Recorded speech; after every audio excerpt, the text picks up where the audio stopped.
एक महा आंदोलन की घोषणा की गई है। अरे आप लोगों की जिम्मेदारी बनती है आकर के उस आंदोलन में सहभागी बने। अरे छोड़ दीजिए एक दिन की जॉब, आपकी एक दिन की आपकी जॉब है, छोड़ दीजिए आप।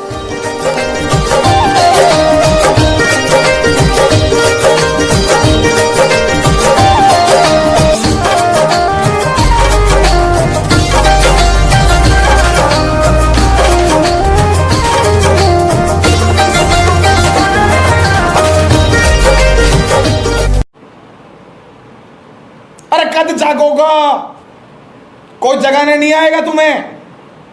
आज पड़ोसी की बहन बेटी के साथ में अत्याचार हुआ है, कल को तुम्हारी बहन बेटी के साथ में अत्याचार होगा और यही समाज तुम्हें याद आएगा। उसी कानून के पास तुम जाओगे, उसी सरकार के पास तुम जाओगे न्याय के लिए, और जब तुम्हें न्याय नहीं मिलेगा इसी समाज से तुम न्याय के लिए आओगे, इसी समाज से तुम बात करोगे। अरे वो घटना कल घटे तो आज उसका निवारण होना चाहिए। आइए मैदान में, आइए 7 तारीख को अल्बर्ट हॉल पे,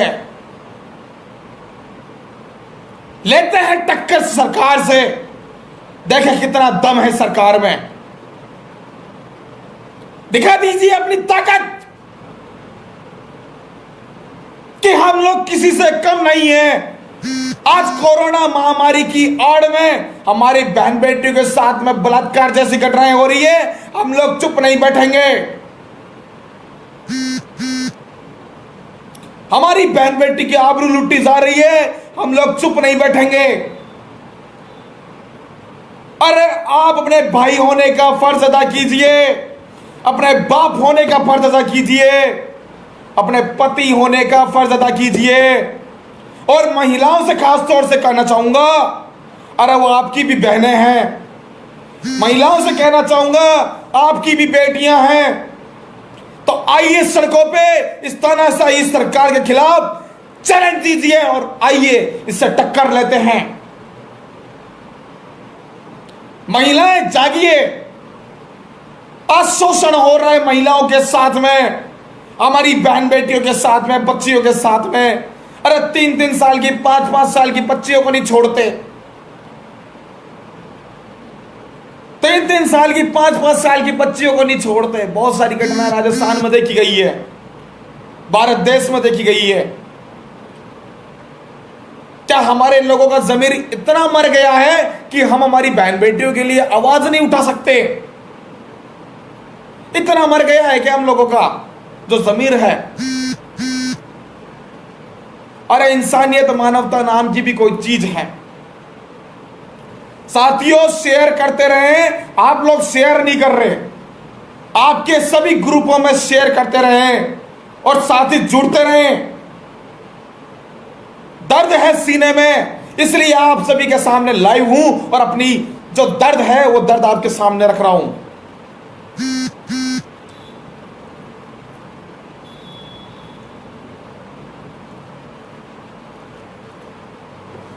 आज एससी और एसटी के साथ में जो इतना अत्याचार बढ़ गया है, आखिर कब तक हम सहन करेंगे? क्या हमारा जन्म इसीलिए हुआ है कि अत्याचार को सहन करेंगे?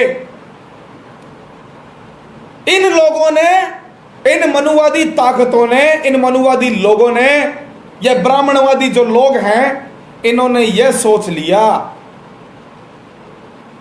कि ये लोग कुछ नहीं कर सकते, इनके साथ लाख अत्याचार हो जाए तो भी ये कुछ नहीं कर सकते। अरे दिखा दो अपनी ताकत कि जब हमारी बहन बेटी के साथ में अत्याचार होगा हम चुप नहीं बैठेंगे, हम चुप नहीं बैठेंगे। राजस्थान के इतने जो आज कांग्रेस बीजेपी के अंदर हमारे अनुसूचित जाति और जनजाति के एमएलए हैं, चुप्पी साध के बैठे हैं, अभी तक कोई नहीं बोला। बहुत सी महिलाएं हैं, कोई नहीं बोली। अरे क्यों क्यों नहीं बोली? सिकराय विधानसभा से एमएलए और राजस्थान से सरकार में, राजस्थान सरकार के अंदर महिला व बाल विकास मंत्री का पद है, पूरे राजस्थान प्रदेश का पद है। कोई जिले का तो है नहीं, कोई तहसील का तो है नहीं, या आपकी ग्राम पंचायत का नहीं है, अरे पूरे राजस्थान प्रदेश का पद है। और आप एक महिला होकर के, महिला बाल विकास मंत्री होकर के एक बच्ची का दर्द नहीं समझ सकती। शर्म आनी चाहिए ममता भूपेश जी।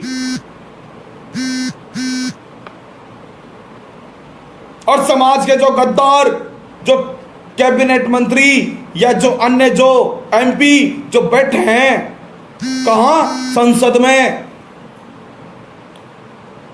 अरे शर्म आनी चाहिए, शर्म आनी चाहिए।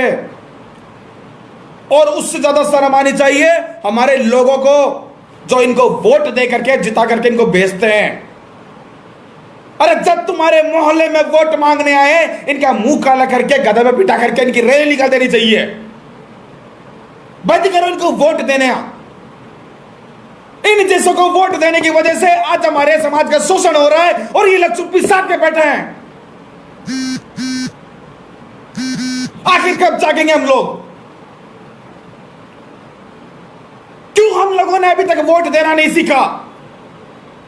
इन कांग्रेस बीजेपी के इन दलालों को, इन गद्दारों को वोट देंगे, लेकिन हमारे समाज के जो युवा साथी है, जो ईमानदार साथी हैं, जो चुनाव लड़ते हैं, उनका वोट नहीं देते।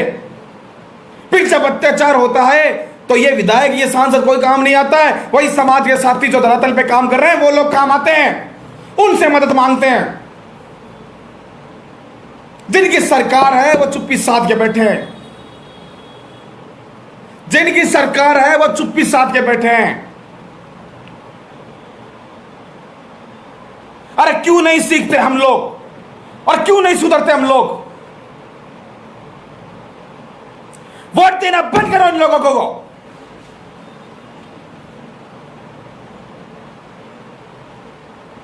विधानसभा संसद में बैठ इनको भेजना बंद कर दो। और साथियों, 7 तारीख को अगर दर्द है ना अपनी बहन बेटी के लिए, अगर आग लगती है ना सीने के अंदर, तो आ जाना 7 तारीख को। बेरोजगार युवा लड़ रहा है तुम्हारे हक की लड़ाई। ये जो अधिकारी बैठे हैं ना, इन अधिकारियों के हक की लड़ाई बेरोजगार युवा लड़ रहा है। सरकार की कुर्सी हिला रखी है इन बेरोजगार युवाओं ने। इन्हीं बेरोजगार युवाओं ने सरकार को हिला रखा है, सरकार की कुर्सी हिला रखी है। शर्म आनी चाहिए। तुम लाखों रुपया कमाते हो, बढ़िया, तुमने अच्छी शोहरत कमा ली, नाम कमा लिया, अच्छे ओहदे पे बैठे हो, आईपीएस आईएएस बन के बैठे हो, बड़ी इज्जत है तुम्हारी। लेकिन तुम्हारे हक और अधिकार की लड़ाई बेरोजगार युवा लड़ रहा है।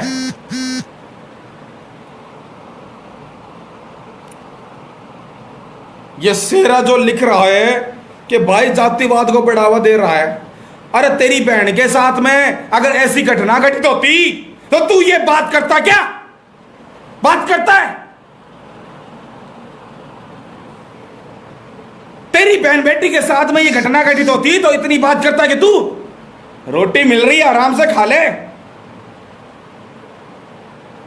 तू खिलाएगा मुझे आराम से रोटी, तेरे जैसे 36 आते हैं। आई बात तेरे समझ में?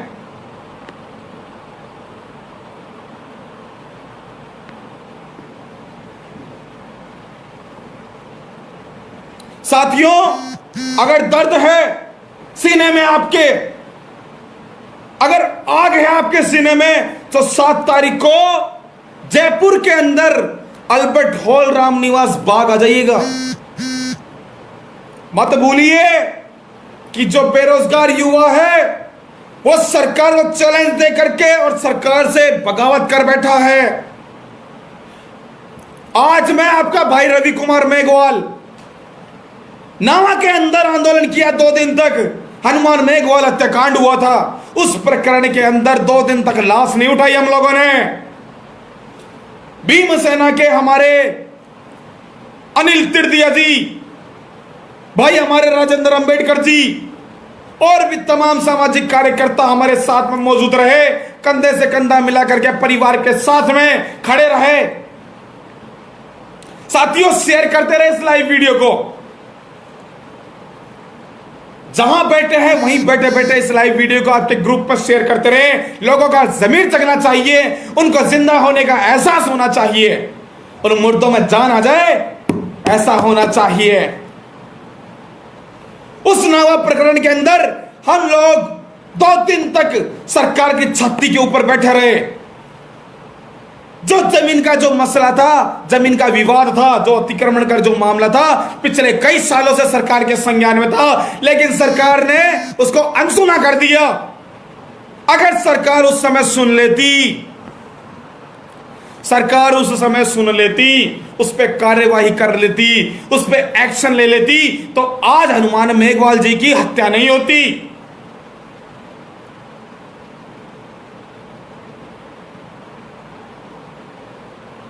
आज हम उस व्यक्ति की हत्या नहीं होती।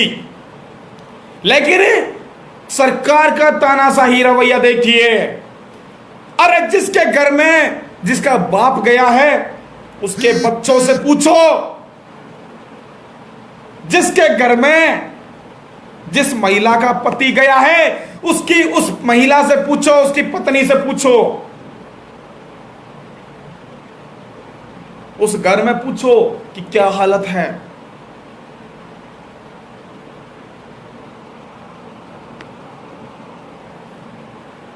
मेरे साथियों, शेयर करते रहे इस वीडियो को। क्या पता इस वीडियो से ही हमारे लोगों का ज़मीर जाग जाए।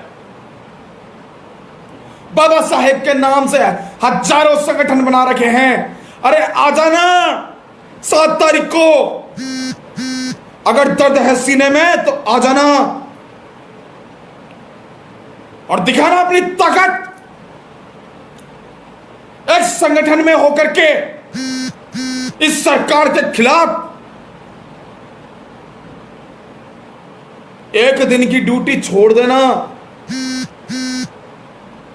जो आपकी दिहाड़ी है 500-600, उस एक दिन की दिहाड़ी को छोड़ देना और आ जाना। एक रोटी कम खा लेना, लेकिन उस दिन इस सरकार के खिलाफ बगावत करने के लिए आ जाना।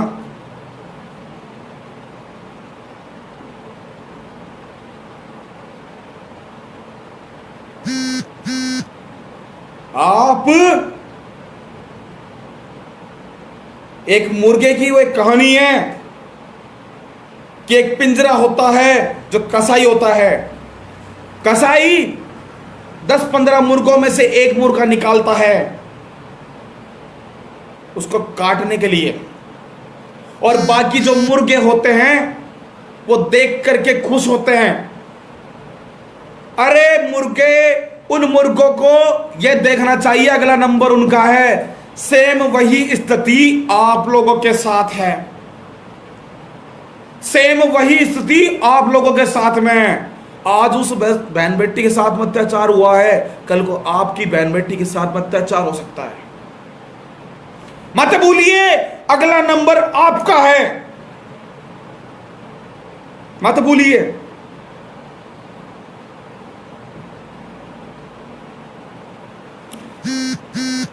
अगला नंबर आपका है। ये गूंगी और जो बहरी जो सरकार है ना, इस सरकार के कान के नीचे तमाचा मारना है, क्योंकि ये सो रही है, ये नहीं जग रही। तानाशाही, तानाशाही चरम सीमा पे। फिर भी हम लोग चुप बैठे हैं अपने घरों के अंदर, अपनी टीवी और बीवी में मस्त हैं।